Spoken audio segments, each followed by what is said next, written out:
Aloha, Richard Halverson here. This is ICS321, and today's September 17th. Let me share my screen. And so here we are. Today is the 17th, and so if we go down to the syllabus, we are in chapter 2. And so I guess I'm going to finish covering chapter 2 today. Might not go to the end, maybe we will, but and then we'll be all set up. So next time, the first thing I'll do, I should talk at least a couple sections into chapter 3 before I talk about how easy the normalization project is. But I might talk a little bit about that today, anyway, in the context of section 2.8. So if we look at that's where we left off last time. If you go to just to make sure, let's make sure. Go to the playlist, number 5, 2.0. Oh, I remember we got almost to the end of 2.8. I'm glad I'm wearing a different shirt.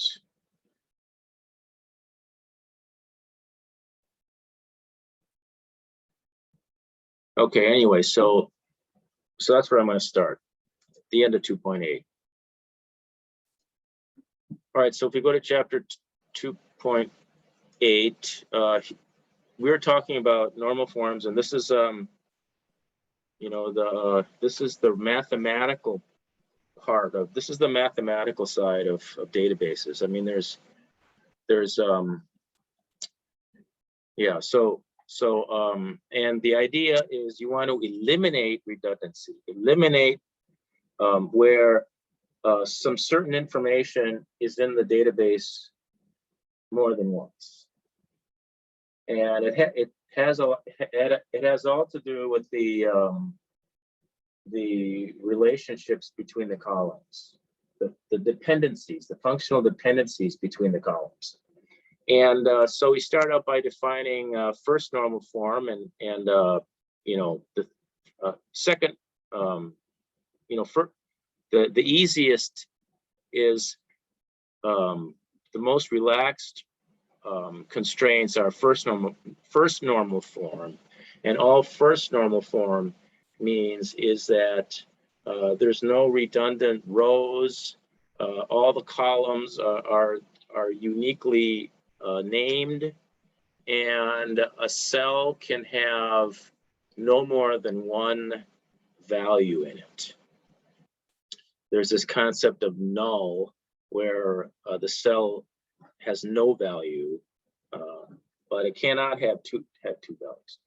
All right, so and we start out here by talking about we have a hypothetical table with like this. Let's say it's for booking airlines, and the table contains the passenger number. Every passenger has a unique number, and then the passenger's name, and then the flight that they're flying on, and what they're whether they're flying first class or economy or business, and then also the boarding zone number. Okay, which boarding zone they'll be boarding under. Okay, and so if we look closely, these columns these columns are related to one another in different ways. We have passenger number determines what the passenger name is. The fare class determines what the boarding zone number is, and so on. And then we also see that if we were to pick a column or two, or however many, the minimum number that it takes, where if we know what the value is in that column or those two columns, I'm talking about the primary key. If we know a primary key, then that primary key can be used to uniquely identify the row, and so all of the columns that are not part of the primary key depend on the primary key. You can say that the primary key determines all the other columns, but we see that some columns do not. Okay, so in this case, it would be the passenger number plus the flight code. If you have the passenger number and the flight code, then you have then you can identify everything else. I mean, that each row is uniquely identified by passenger number and flight code. Um, um, but and we see that like fare class and boarding zone number, that depends on both of them. It obviously just does not depend on flight code here, for example, but we see that passenger name just is determined by passenger number. So passenger name does not depend at all on flight code. Okay, so those are like partial dependencies, and so we look at all these things, and by their nature, we can determine what normal level, you know, first normal, second normal, third normal, or BCNF, which is Backus Cod normal, which form it's in. The higher, the better. And if they're not in the highest, then how we can split that table up into maybe two tables, and both of those tables are in a higher normal form. And to combine the tables back together, back into this table, is a very simple process. It's a very simple joining process, which we learned about. Okay, so this goes through, you know, the characteristics of first normal form. This tests your ability to understand, you know, what column depends on what column, or what column determines another column. And so these are the different levels here. And we talked about first, second, third, and Boyce-Codd, I believe. I think we got that far. And so this makes sure you understand what all these are. So allows the most redundancy of any normal form. Well, that's first normal. That allows the most redundancy. And this eliminates all functional dependencies on non-unique columns and associated redundancy. That would be, oh, this is so interesting. Okay, Boyce-Codd, I think. And then eliminates multi-value dependencies. Fourth, and then this is fifth. Do we talk? We don't even talk about that, do we? Okay. Well, anyway, all right. So, so let's go on. We're going to talk our assignments. There's a couple of assignments which we get into fourth and fifth normal form, so you can see what that is. You'll see what that is later. Okay. So here's an example of first normal where all you do is you have all non-key columns depending on the primary key. So there is a primary key, and then you have a bunch of non-key columns, and so, you know, there's no duplicate rows, and there's also no two columns of the same name. Second normal form eliminates the partial dependencies, and like, for example, in this thing here, wait, so what does this say with the, oh, it's just an example. Here the, oh, look, there's two dots here. That means that this is the primary key for this table is the dotted columns. And so it's this column along with this column, that's the primary key that can be the primary key for this table. And we see here that this only depends on the passenger number. It has nothing to do with the flight code. So that's a partial dependency.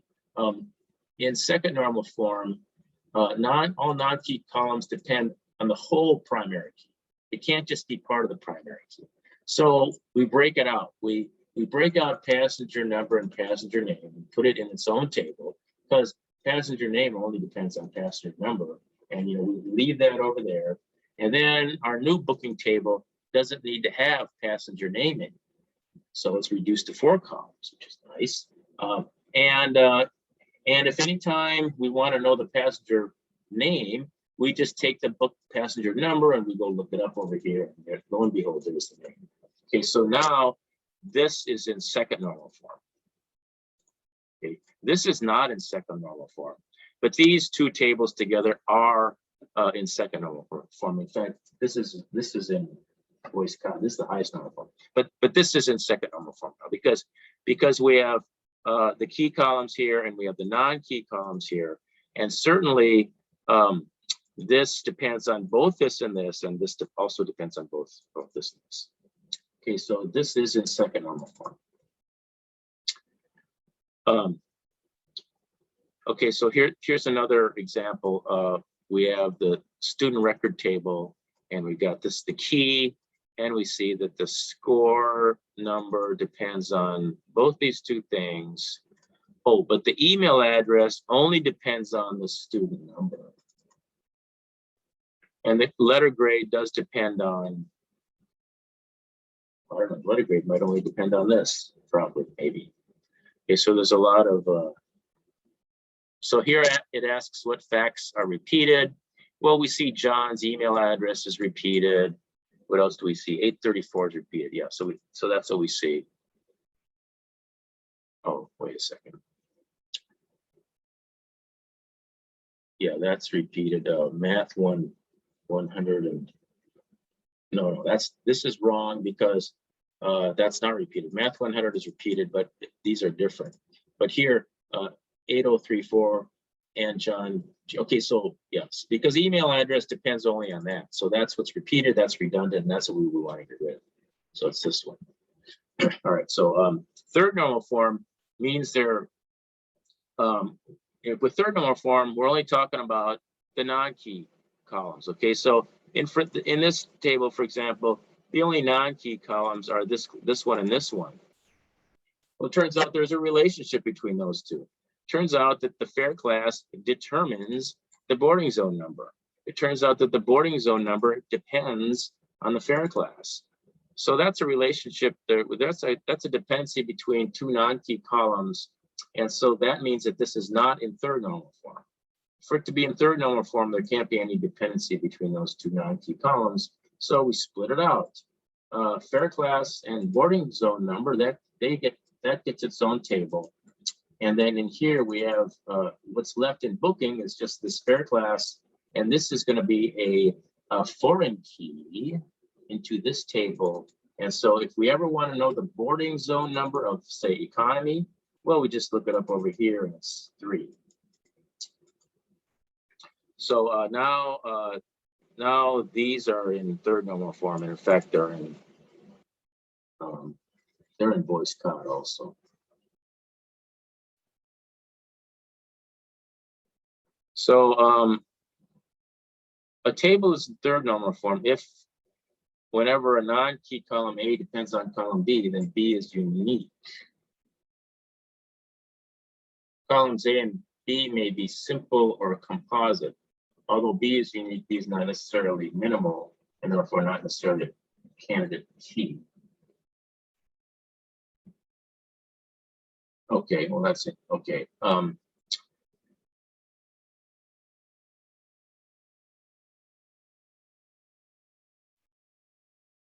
So what are we going to get into here? Candidate keys. Okay, this candidate keys are columns or groups, a set of columns that could be a key. It's the designer can decide which ones it's going to say designate the primary key. What are the non-key columns?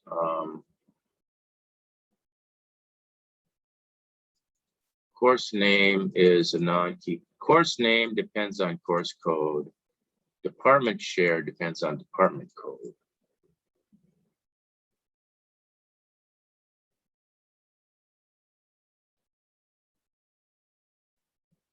Each department has one chair, but the same person occasionally chairs several departments. Course names can be repeated in different departments, but never within the same department. So which fact is repeated? It's got to be two things. Math and differential equation. No. Oh, here, bet you this is repeated. Math and Azim, this guy. Math and this guy. Math and this guy, math. That's what's repeated. What are the candidate keys?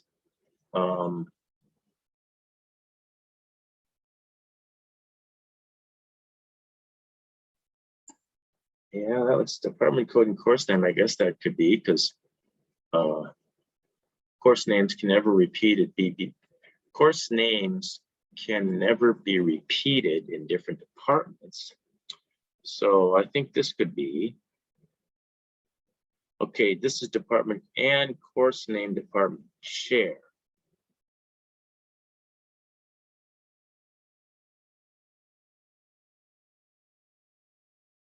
Course name and department share. No, because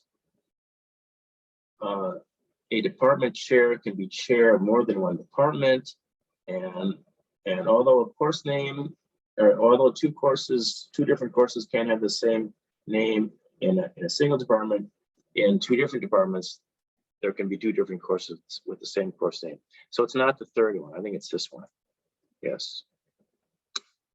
All right. So anyway, you can go through those and make sure you understand. Okay. Voice cod here. We have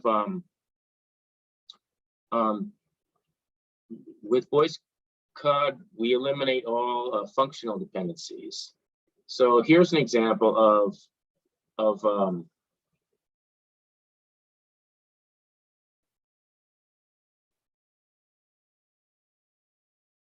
okay, so here you have an employee project task table. And so what is the primary key? The employee project assigns employees to projects and tasks. Each employee is inside it.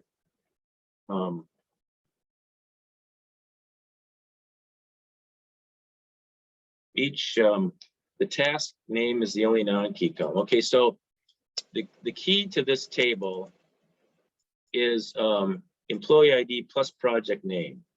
You're never going to see, you know, an employee is only assigned to one project. Or I mean, no, wait, no, that's not true. No. You'll never see you'll never see two records in this table with the same employee ID and project name. There would only be one record in this table per employee ID project. Okay, so we see that 489, 677 are all working on performance reviews. They're all working on that project. Also, 489, 600, and 835. No, I'm sorry. 49, 600, 777, and 835 are all working on performance reviews, but 489 and 600 are also working on training. And okay, so that's the primary key, these two together. But look over here, we have this thing called task name, and that determines the project name. Oh, that determines what the project name is. This isn't really a very good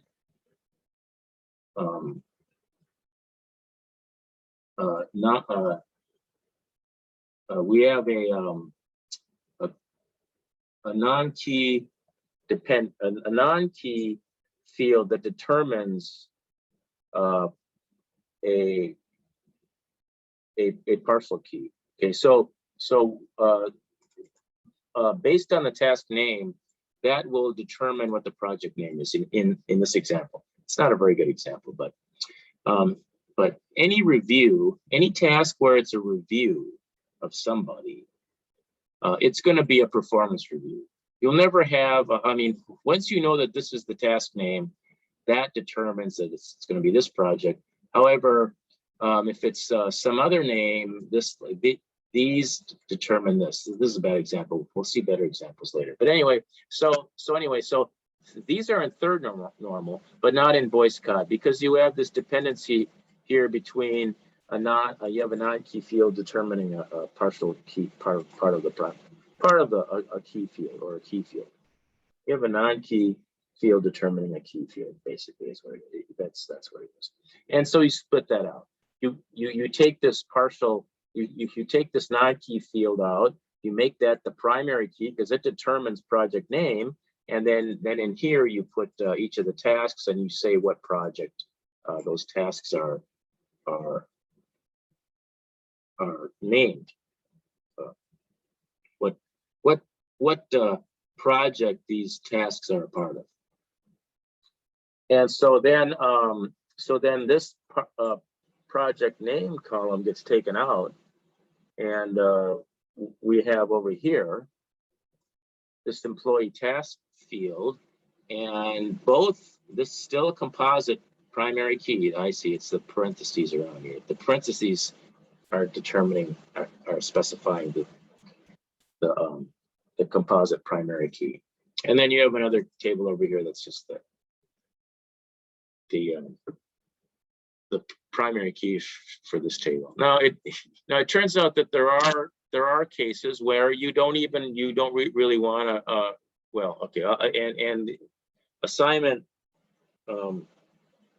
6 is like that, where we may not want to break it down into Boy Scout.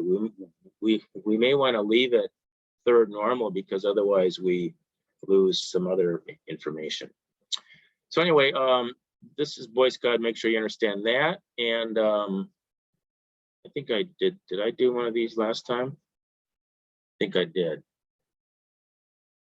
But let's do it again. Okay, so let's just do one of them. Okay, so let's start. We're supposed to, what columns depend on ISO? So what columns does ISO determine? Well, it determines the country name. I guess then it determines the capital name. It does not determine the continent name. The country name determines the capital name. And this is the country code. But the continent, there can be multiple countries in a single continent, as we see here. So I would say, what columns depend on ISO? Country name and capital name. What columns depend on capital name? What columns depend?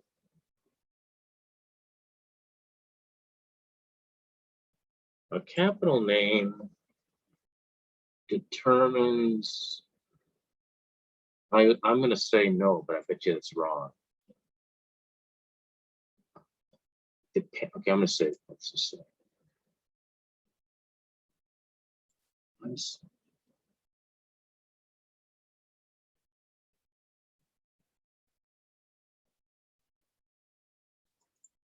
Did I read? I don't think I read this correctly. What columns? So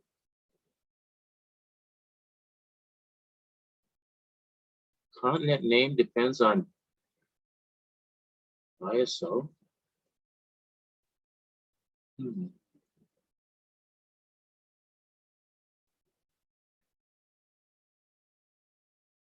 Oh, never mind. Yeah, no, that's right.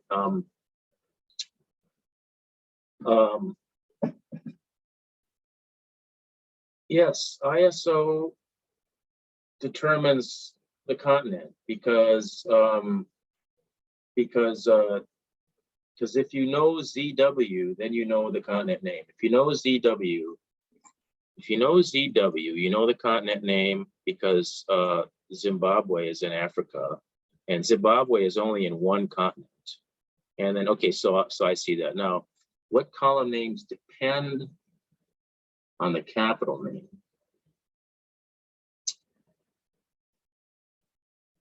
Well, the problem I have with that is if there are two countries that have the same capital name, but maybe there's not. So in that case, it would be all of them, because this would be, if the capital name is unique to all countries, then yes, then the rest of these columns would depend on capital name. So I'm going to try again to see if I can get it right. What column names depend on country name? I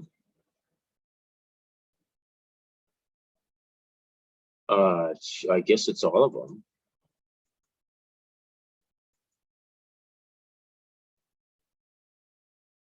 What columns depend on capital name? I guess it's all of them.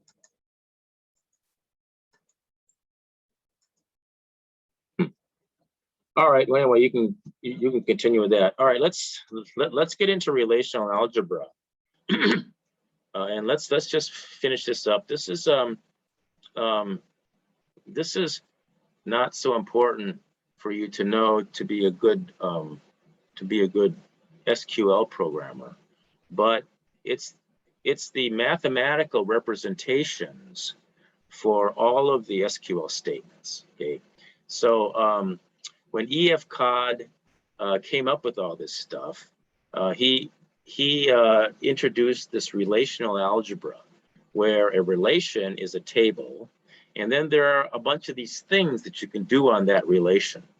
Okay, and he defined all of these operations that you can do with relations. And just as these symbols can be used to combine with numbers, the operands, into arithmetic expressions which compute to a number. That's closure. We have relations, which are just tables, and you can operate. There's operators, and that's these things, where you have a table, a relation, operation, a relation, and that produces another relation. So that way you can have parentheses and relations within relations. You can replace any single table with some expression that produces a table, kind of thing. And so so this section simply goes through and defines all these things. And we don't know, you will recognize all of these as being SQL or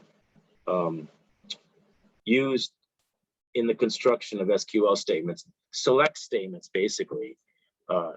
This is all about select statements, about the different ways that you can manipulate a bunch of relations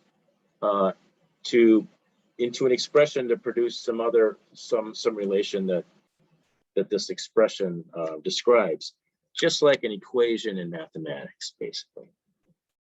So so the select operation, which is select a bunch of records, basically, that symbol for that is sigma.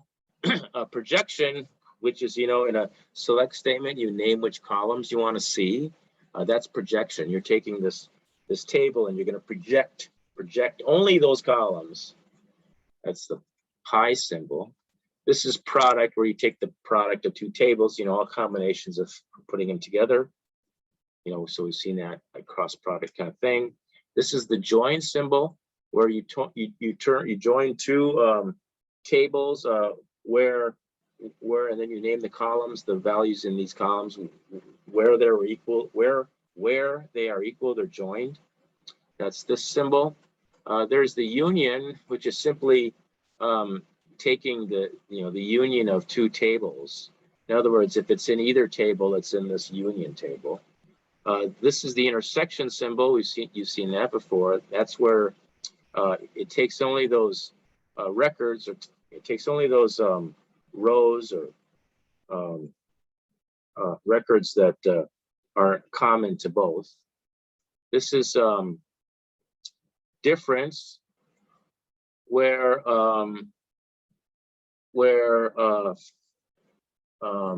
every record that two tables have in common are removed. Those records are removed from the first table. So the result is the first table with all of the common records removed from the first table. That's difference. And then renaming is simply renaming a row to some other name, or renaming a column name to some other column name, or renaming a table to some other name, so you can reference it by a different name. That's renaming. That's row. And then gamma is grouping. That's aggregate. That's where if we want to let's say you have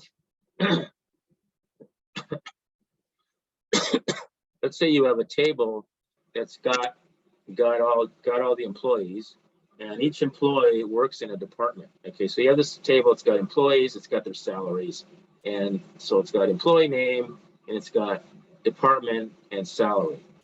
And so when you display the table, you see the name of the employee, the department, name and the employee salary. Well, let's say you just want to know what the aggregate salaries are for each department. Well, then you would use this aggregate function, and you would select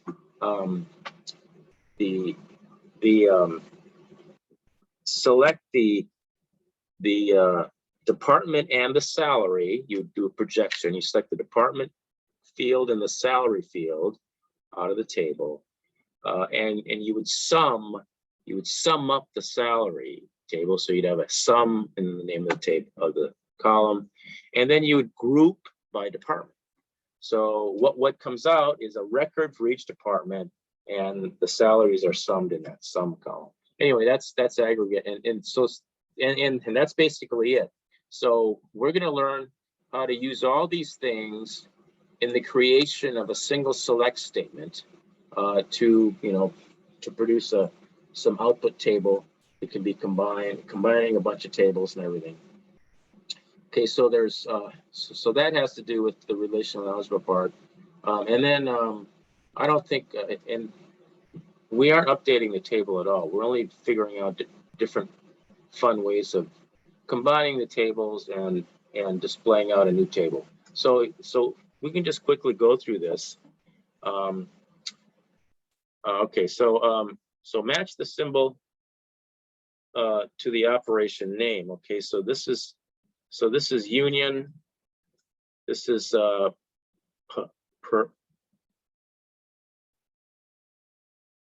product. What's this project thing? What's that thing? Oh, it's not product. Oh, project. Project. That's right. Yeah, project. Product is this. Joining is this. Yes.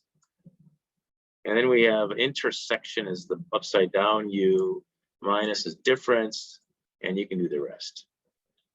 All right, selecting and projecting project. So this is how you write it.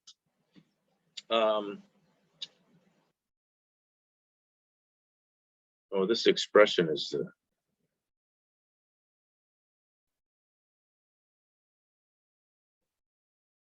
we haven't gone to expression yet. Expression is, oh, here we go. Here's expression. Yeah. All right. So this is for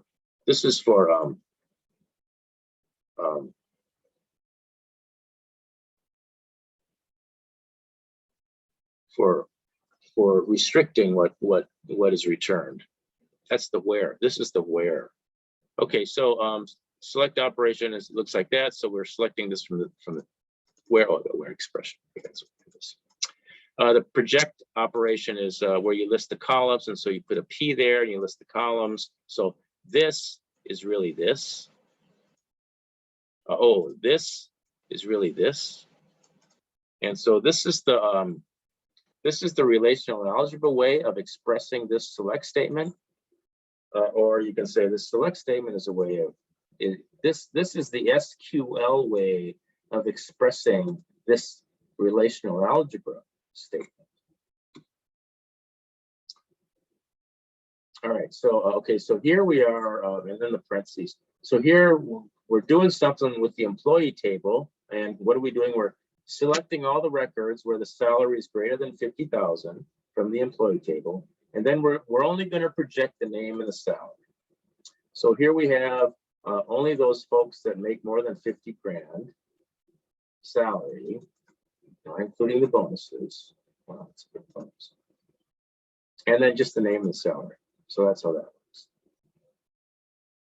So we're supposed to say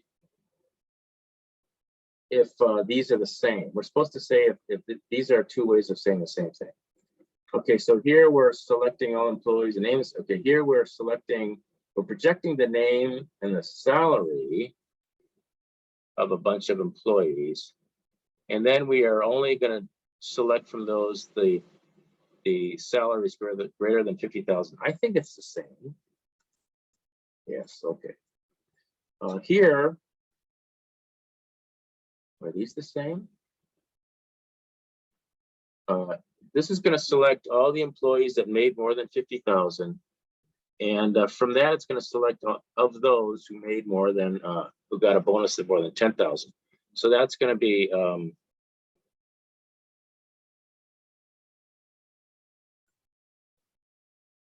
nobody. Okay, and this one is, we're supposed to save the same table. Okay, here we're finding, or somebody that's got a bonus of over 10,000 and a salary of over 50,000. I think that looks like the same too, I think. Okay, here we're selecting employees over 50,000, projecting name salary. Here we're selecting the salaries of somebody.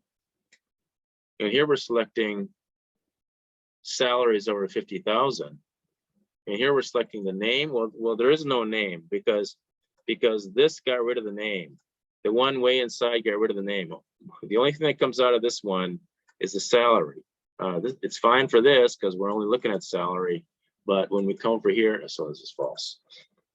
All right, product and join. Okay, so product operation and join. Okay, so the product combines two tables into one result, and the result includes all columns and all combinations of rows and tables, of both rows and tables. Okay, so this is a huge table, and from that you can restrict it down by saying, well, I only want you know, those records where, you know, the column, this column in table 1 is equal to this,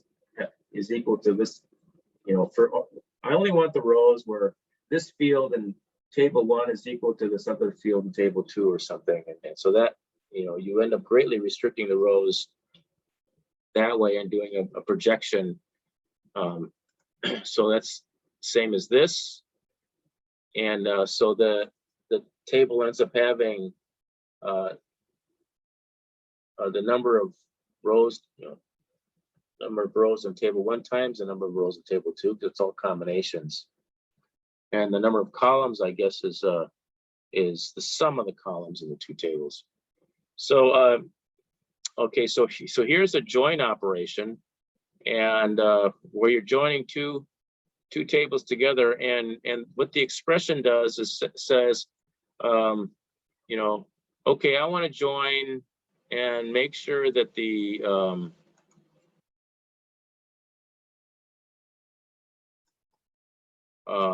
I want to join two tables. I want to join these two tables together, but I want to make sure the task name in this table is the same as the task name in that table. In other words, I don't want to join all these. I don't want to, you know, I don't want all combinations of this table and this table. I only want those rows where this side is equal to this side. So this one will go along with this one, and this one will go along with this one, and so on. Anyway, that's joining. That's just equal times 309. That's this, and then here. So, oh, I see. Yes, it's identical to this, where we have some sort of restriction expression. Yeah. So here we have we're joining this table with this table, no, this table with this table, and this is the expression that specifies, you know, just certain rows that we want where values in two of the columns are the same, for example. A join expression is any expression columns of table 2 is any expression on columns of table 1 and table 2, and is often denoted by the Greek letter theta, because the join operation is sometimes called a theta join.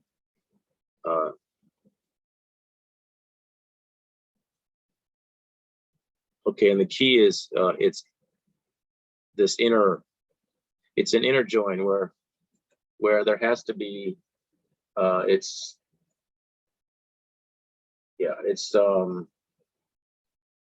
it's only records where there's a match in the expression. All right. So here we are joining the department with the employee, and it's joined where the department manager on records where the department manager is equal to the department manager of the department table is equal to the employee ID of the employee table. Okay, so in other words, of all of the combinations of this table and this table, we only want these ones. So we want where this one is connected with this one, and we want where this one is connected with this one, and also this one is connected with this one. And we don't want this one because it's not connected to anything. So that's why we get these three. That's why we, okay, then we're going to want a projection on just the department name and the employee name. And so that's why we end up with just the department name and the employee name, instead of including this one and this one and so on. How many rows are in the table defined by the following expression? So department and course, it's going to be 3 times 4 is 12, I think. What is the result of the following expression? Well, it's going to be department code with course code. It's going to be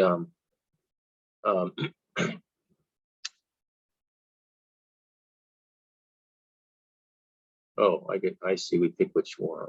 Where are the, okay. Department code and course code. How many are? Which one? It's going to be course code. It's going to be the course table, but it's going to also have the department code. So it's going to be this table, which is course number, code, course name.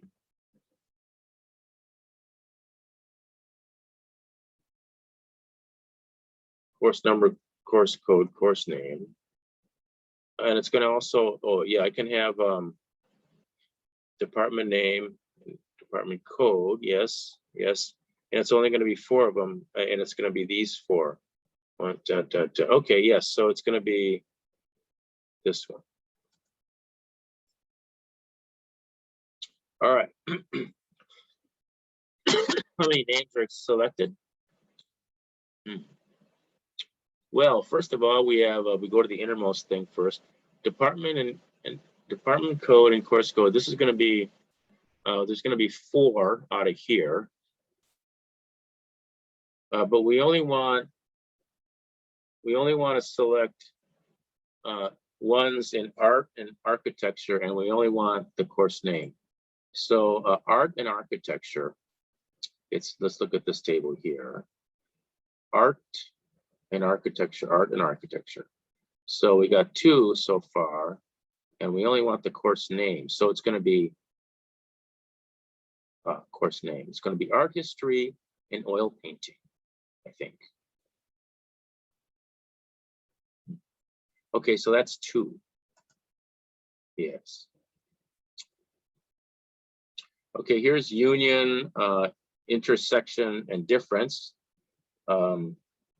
Union operations combine all rows of 2 compatible tables into a single table. Okay, and then duplicates are eliminated. And so this is a valid SQL statement. Intersect, but I don't think this is a valid SQL statement. No, this is not. Well, anyway, so intersection, it's only it operates on 2 compatible tables. They have to be compatible tables, and by that they mean the rows and columns have to be the same. They have to be they have to have the same number of rows and the same name. The rows same number of columns, and the column names have to be the same. And intersection just takes those records that are in common, and difference removes all of the table rows that appear in the second compatible table. Removes from the first table all the rows that appear in the second table. This shows Union, and Maria should be Maria. So what happens to Maria? Oh, okay, because they're different. Yeah, they're different. So that's why Maria appears twice.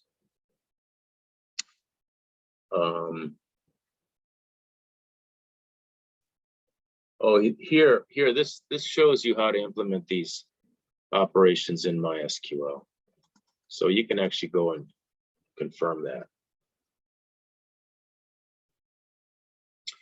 So let's see what time is it. Let's see. Let's take a look at these here.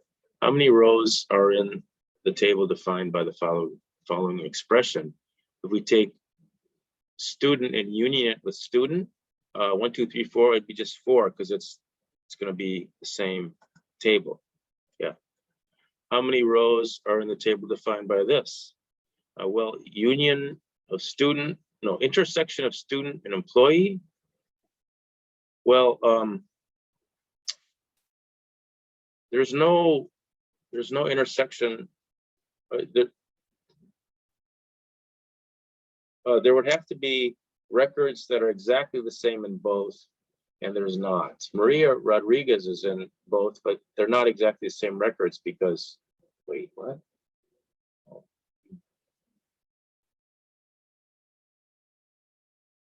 Yeah, so I think it's 0. Yeah, no employee records are identical.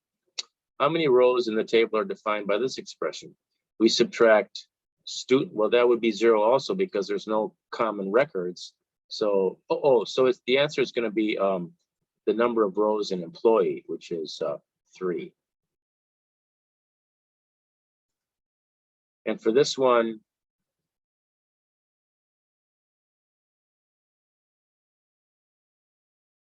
so let's say that Maria takes unpaid leave, but continues as an employee, but her salary is now 0. So that means that Maria's student record looks the same as Maria's employee record. Oh, by the way, earlier I said that the column names have to be the same. Well, I guess they don't have to be the same, but they have to be compatible.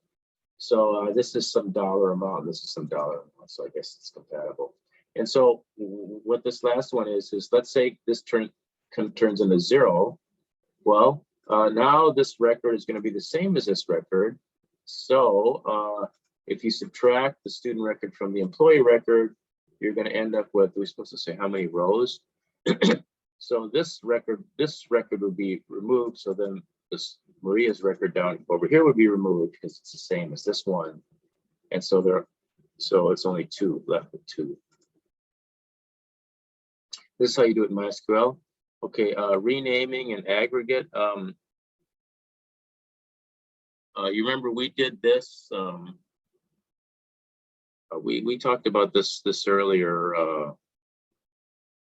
So you know, you have a table that has a manager field, and the manager field is a foreign key into itself to identify the name of somebody's manager. So here we have Lisa Ellison, and Lisa Ellison's manager is 8820. Well, what's 8820? Well, it's a foreign key into the employee table, and so we look over here for 8820, and lo and behold, it's this Jiho Chen, and so Jiho Chen is the manager of Lisa Ellison. And by the way, who's Jiho's manager? Well, it's Pranav. Pranav is Jiho's manager. So and Pranav must be like the owners. All right, so what does this do? So where's rename? Is it row? Okay. So here we take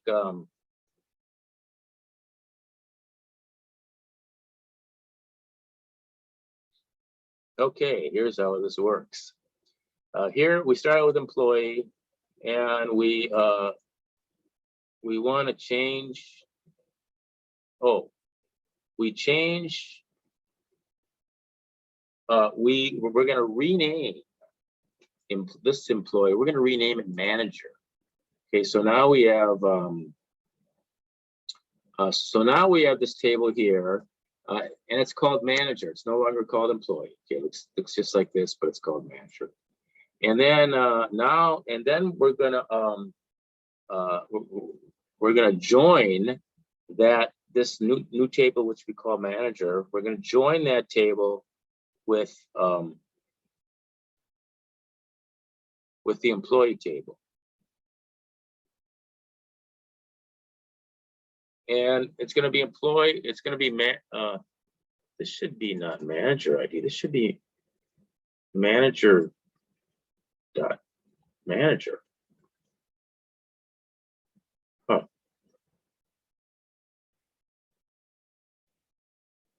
No.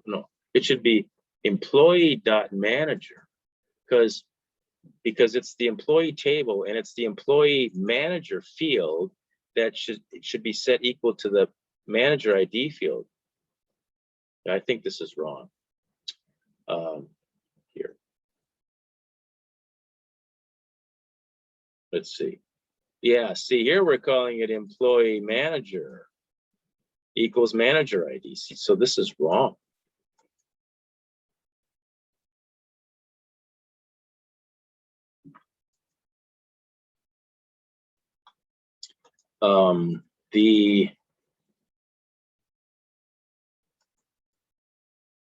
The relational expression has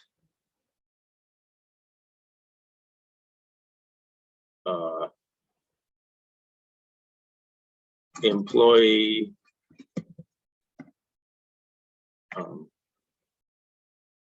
employee.id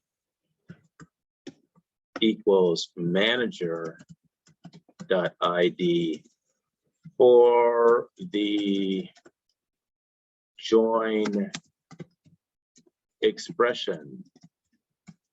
I think it should be employee.manager equals manager ID.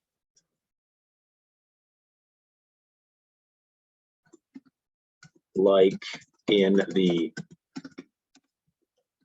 SQL statement.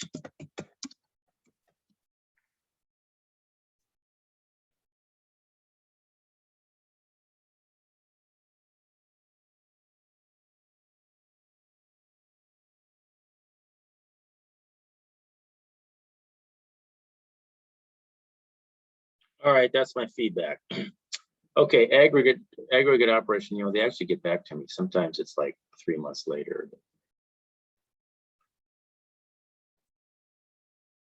Okay, so refer to the employee table in the above animation. What does the following expression do? Well, this takes employee and it renames ID, name, and compensation. Where's the employee table above?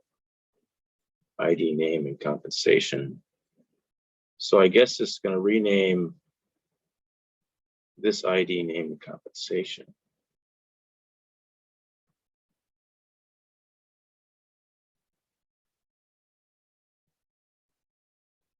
Renames the salary column to compensation. I bet you that's what it is. Yes. What is the result of the following expression? Well, we take, oh, we're at the end of this. We're at the end of this, close to the end of it. Okay, good. We'll be able to finish this up today and then we don't have to worry about it anymore. This is an important chapter to have in this class. This chapter would not be in, community college SQL class where we're banging away on SQL statements, but this is all too academic for this. But if you're ever going to go on and go to graduate school or anything like that, then you have to be able to think like this. So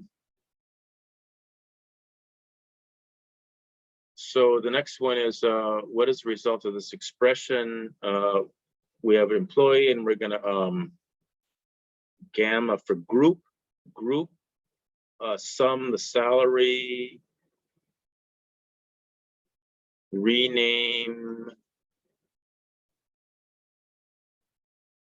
or name it salary for salaries greater than 50,000.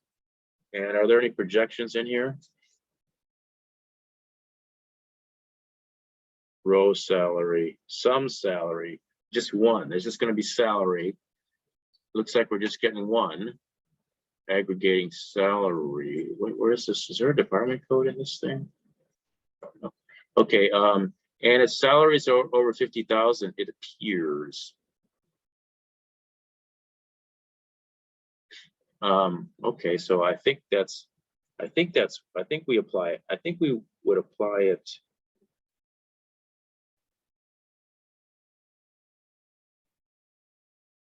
I'm not sure. Okay, so I'm going to guess.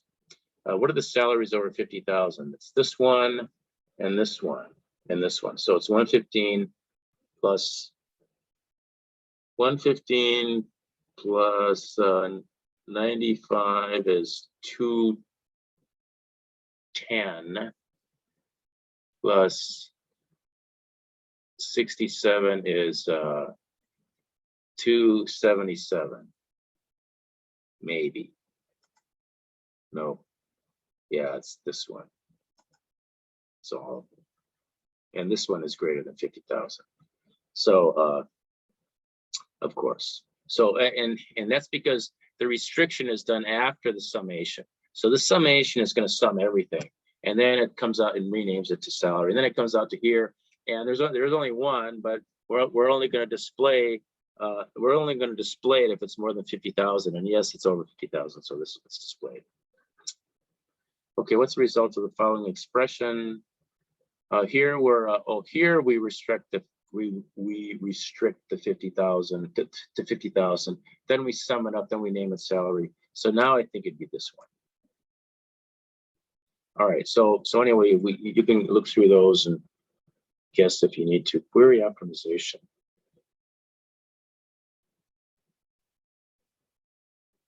Okay, so so this query optimization, this has to do with the fact that SQL, when you're writing SQL statements, you're writing what you want the result to be.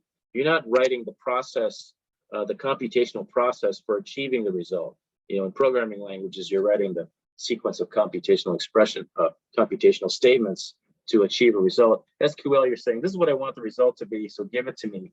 And so inside, there's a query optimizer that will rearrange stuff. You know, there is optimization in programming code too. Like the compiler can look at your loop and say, oh, here's a statement here that doesn't have to be in the loop because it never changes. So it can take that put it outside of the loop to speed it up, and so it'll actually do that. Let's just take a quick peek at this last one here. Relational algebra. Let's start it out.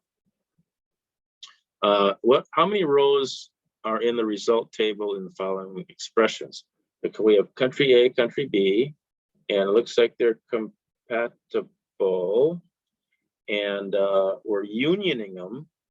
Is there any 694s? Yes, this one is the same as this one. And 430 Liberia, Morova. Oh, this one is the same as this one. So the answer is 1, 2, 3, 4, 5. So this doesn't add anything because they're already in here, I think. Okay, 1, 2, 3, 4, 5. So the answer is 5, I think. Okay, how about the intersection? Well, the intersection is this one, both of these are over here. So the intersection is going to be the size of this one. So it's 2. And subtracting country B out of country A, well, everything in country A is in country B. So if you subtract out country B from country A, you end up with nothing. So I'm going to say nothing. Yes. All right. Well, anyway, you can do the rest of them. And so we've covered this section. You know, it wasn't until this textbook added this section when I finally decided that I didn't need the last textbook I used to use for this class, which was